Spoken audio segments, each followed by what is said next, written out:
जय हिंद। स्वागत करता हूं मैं अपने YouTube channel PN coaching centre में। आप सभी का स्वागत है। और आज हम जैव जो अणु होता है यानी बायोमॉलिक्यूल्स के मैं अगले टॉपिक के बारे में आप सभी को बताऊंगा, जो कि बहुत ही इम्पोर्टेंट टॉपिक है। और ये आने वाले जो हमारे क्वेश्चंस होते हैं, आने वाले जो भी हमारे चाहे आप 12th ले लीजिए, चाहे आप नीट का ले लीजिए, चाहे भी जितने भी कॉम्पिटिटिव क्वेश्चन होते हैं, कॉम्पिटिटिव एग्ज़ाम होते हैं, उन सभी में ये क्वेश्चन पूछा जाता है। ठीक है, तो आइए हम इसको पढ़ते हैं और जानते हैं आखिर अगला टॉपिक हमारा क्या होगा। तो हम अगला जो टॉपिक है हमारा, उसका नाम है ओलिगोसैकेराइड। ओलिगोसैकेराइड के बारे में जानेंगे। ओलिगोसैकेराइड तो ये क्या होता है? ये कार्बोहाइड्रेट्स का ही एक रूप होता है और इसको एक एक करके हम समझेंगे। देखिए, ओलिगोसैकेराइड वे कार्बोहाइड्रेट है जो जल अपघटित होकर 2 से 10 तथा मोनोसैकेराइड देते हैं। जल अपघटित होकर 2 से 10 तक का क्या देते हैं? मोनोसैकेराइड देते हैं। मोनोसैकेराइड के बारे में हम पढ़ चुके हैं। मोनोसैकेराइड को हम फ्रक्टोज ही कहते हैं या ग्लूकोज ही कह सकते हैं। तो ये क्या होता है? मोनोसैकेराइड होते हैं। ठीक है, दोबारा एक बार देख लेते हैं। ओलिगोसैकेराइड वे कार्बोहाइड्रेट हैं जो जल अपघटित होकर 2 से 10 तक मोनोसैकेराइड देते हैं। इनके जल अपघटन से प्राप्त मोनोसैकेराइड की संख्या के आधार पर इनको डाइसैकेराइड, ट्राइसैकेराइड, टेट्रासैकेराइड या पेंटासैकेराइड कहते हैं। अब देखिए, इनके अणुओं के आधार पर ही हम इनका नामकरण करते हैं और इनको मोनोसैकेराइड, डाइसैकेराइड, ट्राइसैकेराइड, टेट्रासैकेराइड भी इसको हम लोग बोलते हैं। ठीक है, तो ये इनके सारे अणु होते हैं और इनके आधार पे आप इनको बोल सकते हैं। ठीक है, चलिए हम आगे देखते हैं। अब देखिए, इसके विषय में हम जानते हैं। कह रहा है कि जैसे सुक्रोज हो गया, लैक्टोज हो गया, रैफिनोज हो गया, स्टैक्यूओज हो गया आदि, ये जल में विलेय तथा स्वाद में मीठे होते हैं। ओलिगोसैकेराइड क्या होता है? जल में विलेय होता है तथा ये स्वाद में क्या होता है? मीठा होता है। ये इसका भौतिक गुण यहाँ पे इसका बता दिया है कि जल में क्या होते हैं? ये विलेय होते हैं, घुलनशील होते हैं और ये मीठे होते हैं। ठीक है, अब अगला हम देखते हैं। कह रहा है डाइसैकेराइड के निर्माण में मोनोसैकेराइड की 2 अणु संघनन क्रिया द्वारा एक दूसरे से जुड़ते हैं तथा एमीएसिटल अल्कोहल के साथ क्रिया करके एसिटल देते हैं तथा जल निकलता है। जब ये डाइसैकेराइड निर्माण में क्या करते हैं? मोनोसैकेराइड के 2 अणु घुल के क्या करते हैं? एक दूसरे से एमीसिटियल से क्रिया करके वो जल का निर्माण करते हैं तथा एसिटल बनाते हैं। ठीक है, यहाँ तक आप सभी को क्लियर हो गया। ये जो है काफ़ी इंपॉर्टेंट होता है। अगर आप इस चीज़ को ध्यान देते हैं तो आप आसानी से जो है एग्ज़ाम में जो है क्वेश्चन को आराम से कर सकते हैं, इसमें कोई भी प्रॉब्लम नहीं आएगी। अब हम आगे देखते हैं। जब एक मोनोसैकेराइड अणु के हेमीएसिटल कार्बन का OH यानी अल्कोहल समूह दूसरे मोनोसैकेराइड अणु से OH समूह के साथ संघनित होता है तो एक बंध बनते हैं जिसे हम लोग ग्लाइकोसिडिक बंध कहते हैं। देखिए, जब एक हेमीएसिटल कार्बन है OH ग्रुप के साथ जब जुड़ जाता है, जुड़ने के बाद दूसरा मोनोसैकेराइड गुरु जब OH ग्रुप के साथ जुड़ता है तो यहाँ पे आपको क्या मिलता है? एक ग्लाइकोसिडिक बंध प्राप्त होता है, जिसको हम क्या कहते हैं? एक बंध बनता है जिसका नाम होता है ग्लाइकोसिडिक बंध। ठीक है, तो ये कभी कभी क्वेश्चन पूछा जाता है कि ओलिगोसैकेराइड या डाइसैकेराइड में जब 2 OH के गुण जो 2 हेमीसेटल कार्बन के अणु OH ग्रुप के साथ जुड़ते हैं तो ग्लाइको एसिडिक बंध बनते हैं। ठीक है, इस बंध को हम क्या नाम दे सकते हैं? इसको हम अल्फा डी ग्लूकोज तथा बीटा डी ग्लूफ्रैक्टोज यानी अल्फा बीटा ग्लाइकोसिडिक बंध भी कहते हैं या कह सकते हैं। तो यहाँ पे हम इसकी संरचना को देख लेते हैं। संरचना इसकी किस तरह से बनी हुई है, ये है इसकी संरचना। आप सभी लोग इसको देख सकते हैं। जैसे ये है आपका कार्बन, ये है आपका फ्रैक्टोज यहाँ पे बना हुआ है। तो ये जो है एक बंध जब इसके साथ जुड़ता है तो दूसरा इसके साथ जब जुड़ेगा तो एक देखिए अल्फा बंध बनाता है, दूसरा बीटा, और एक यहाँ पे ऑक्सीजन है। यानी OH ग्रुप के साथ आपका ये अल्फा और बीटा ग्रुप बनता है। इसी बंध को हम क्या कहते हैं? ग्लाइकोसिडिक बंध कहते हैं। और ये इसका नाम क्या है? इसका अल्फा डी ग्लूकोज यूनिट बोलते हैं इसको, और इसको बोलते हैं बीटा डी ग्लूकोज यूनिट। तो ये इसके दोनों के नाम हो गए। और यहाँ पे जो ये चीज़ बना है इसको हम बोलते हैं ग्लाइकोसिडिक बंध बोलते हैं। ठीक है, ये आपको ये संरचना आप इसको नोट डाउन भी कर सकते हैं, स्क्रीनशॉट भी ले सकते हैं और इसको आसानी से आप समझ सकते हैं किसी भी क्वेश्चन में। ठीक है, अगला हम देखते हैं कि यहाँ पर प्राकृतिक रूप से पाए जाने वाले 3 डाइसैकेराइड का अध्ययन करेंगे। यहाँ पे हम लोग जो प्राकृतिक तौर पे जो मिलता है वो 3 डाइसैकेराइड का हम लोग अध्ययन करेंगे और जानेंगे हम आगे वाली चीज़ों के बारे में। ठीक है, चलिए हम आगे बढ़ते हैं।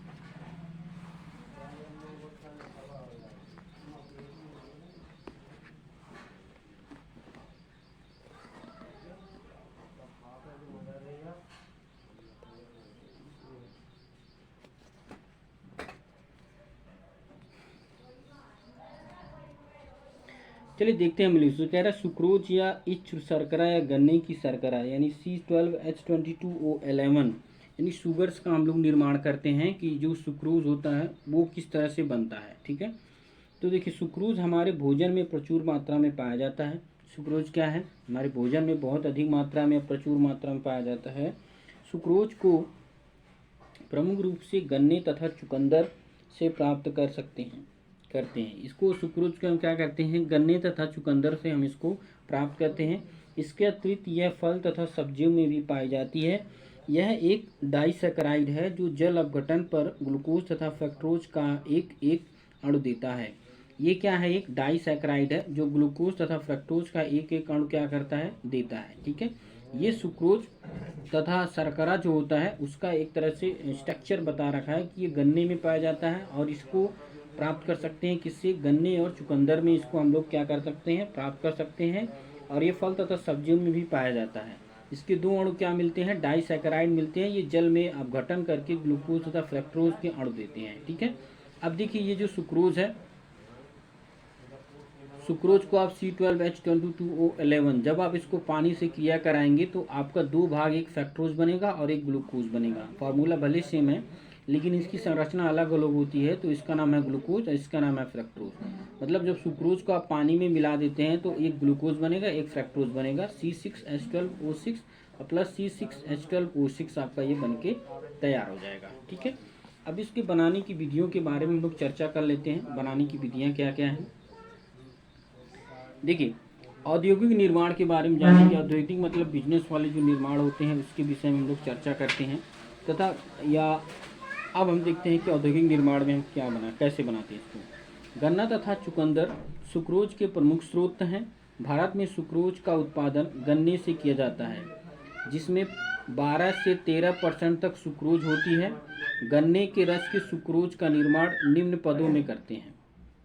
ठीक है, अब देखिए इस चीज़ को हम लोग समझते हैं कि गन्ने से ही क्या करते हैं हम लोग, औद्योगिक निर्माण से क्या करते हैं कि सुक्रोज का निर्माण करते हैं। जैसे उसका रस निष्करण करते हैं। ठीक है, गन्ने को साफ करके स्टील प्लेट्स की सहायता से रोलर मिल में निकाला जाता है। यह इसमें 90 से 95% तक रस निकाल लिया जाता है।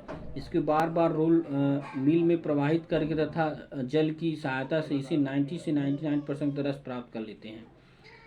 देखिए इसके कई सारे प्रोसेस हैं। अगर आप कहीं पे भी जो शुगर मिल होता है अगर आप वहाँ पे जाएंगे तो इस सारे प्रोसेस को आप जो है समझ सकते हैं।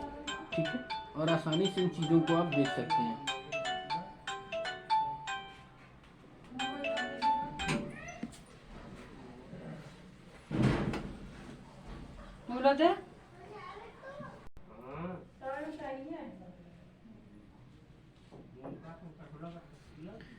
चलिए पहला है रस निष्कारण, दूसरा है गन्ने का शोधन।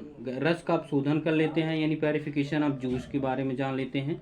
तो इसको क्या करते हैं, इस प्रकार प्राप्त गन्ने के रस को हम द्रव कर लेते हैं। देखिए सबसे इम्पोर्टेंट चीज़ है कि अगर आप किसी शुगर मिल में जाते हैं तो इस प्रोसेस को आप आसानी से समझ सकते हैं।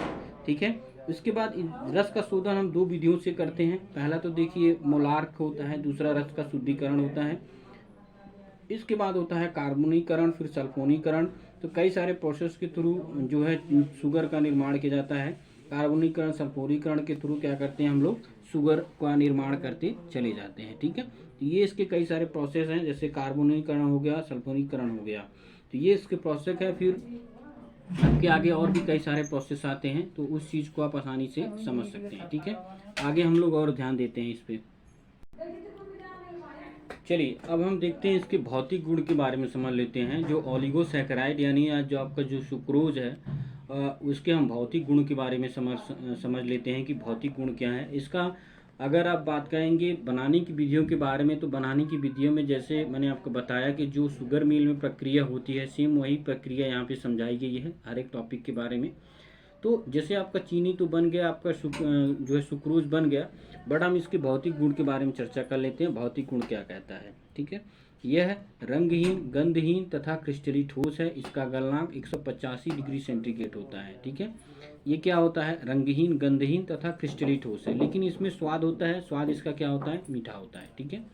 यह जल में पूर्ण विलय होता है, ये जल में पूरी तरह से विलय होता है, जबकि अल्कोहल में अल्प विलय होता है। ये जल में क्या होता है, पूर्ण रूप से विलय होता है, और लेकिन अल्कोहल में क्या होता है, ये अल्प विलय होता है, ठीक है। स्वाद में मीठा होता है। यह दक्षिण ध्रुव घुड़क है। इसका विशिष्ट ध्रुवण घुड़क जो होता है वो +66.5 अंश जो होता है, ठीक है। यह परिवर्ती ध्रुवण घूर्णता का प्रदर्शन नहीं करता है। इम्पोर्टेंट चीज़ आपका ये है कि इसके जो भौतिक गुण हैं, मतलब जो बाहरी अवस्था में ये देखे जाते हैं, रंगहीन है, ये क्रिस्टली ठोस होता है, गलनांक इसका 185 डिग्री सेंटीग्रेड होता है, यह जल में पूर्ण विलय होता है, ये अल्कोहल में अल्प विलय होता है, स्वाद में मीठा होता है। अगर आप इन यही इंपॉर्टेंट चीज़ को ध्यान देते हैं तो आप आसानी से इसको कर सकते हैं, कोई प्रॉब्लम नहीं आएगी, ठीक है।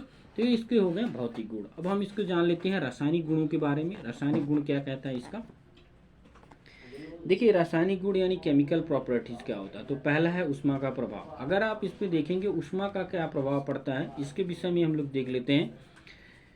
एक्शन ऑफ हीट यानी उष्मा का प्रभाव इस पे क्या पड़ता है। जब सुक्रोज को जल की कम मात्रा के साथ गर्म किया जाता है तो पिघल जाता है, तथा ठंडा होने पर यह कांच जैसा पदार्थ बनाता है, जिसे बार्ले शक्कर शुगर कहते हैं। जब ये क्या कहता है, इसको आप गर्म करते हो तो ये कम पानी के साथ जब आप गर्म करते हो तो ये क्या करता है, ये पिघल जाता है, और जब ये सूख जाता है तो एक कांच जैसी बिल्कुल इसकी आकृति बनती है, ठीक है, जिसको हम क्या कहते हैं, शुगर कहते हैं। अब कह रहा है कि 195 डिग्री सेंटीग्रेड पर गर्म करने पर यह जल के अणु निकाल देता है तथा भूरा जैसा पदार्थ बचा रहता है। इसका उपयोग मीठी गोलियां, टाफियों के निर्माण में तथा मदिरा उद्योग में रंग प्रदान करने हेतु किया जाता है। जब इसको पूर्ण रूप से कितने डिग्री सेंटीग्रेड पे, 197 डिग्री टेम्परेचर पर जब इसको आप गर्म करते हैं तो ये पानी जो होता है, पानी को बाहर निकाल देता है, ठीक है। जैसे यहाँ पे देखा है C12H22O11, जब इसको 190 डिग्री सेंटीग्रेड पे जब आप इसको हीट करेंगे तो इसमें का जो कार्बन है, यानी 12 कार्बन आपका बचेगा, बाकी जो 11 है आपका जो इसमें पानी है ना वो बाहर निकल जाता है। तो कार्बन की वजह से ये इसकी आकृति क्या होती है, भूरे रंग की बच जाती है। इसी की वजह से क्या होती है, जो भूरे रंग का पदार्थ है वो आपका बचना स्टार्ट हो जाता है, ठीक है। तो ये थी आपका उष्मा का प्रभाव, कि उष्मा का प्रभाव इसमें क्या करता है, ठीक है। अगला है हमारा जल अपघटन। जल अपघटन हम लोग देख लेते हैं।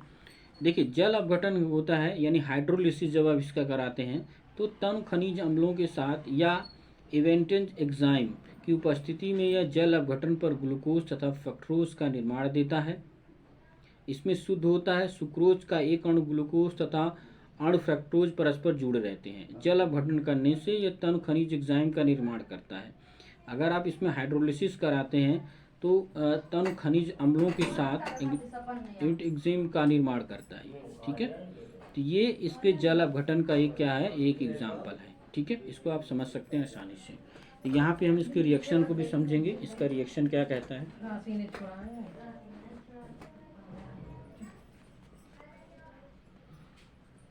देखिए इसका जो रिएक्शन है C12H22O11, ये आपका ये क्या है, अल्फा डी ग्लूकोज कहलाते हैं हम लोग इसको।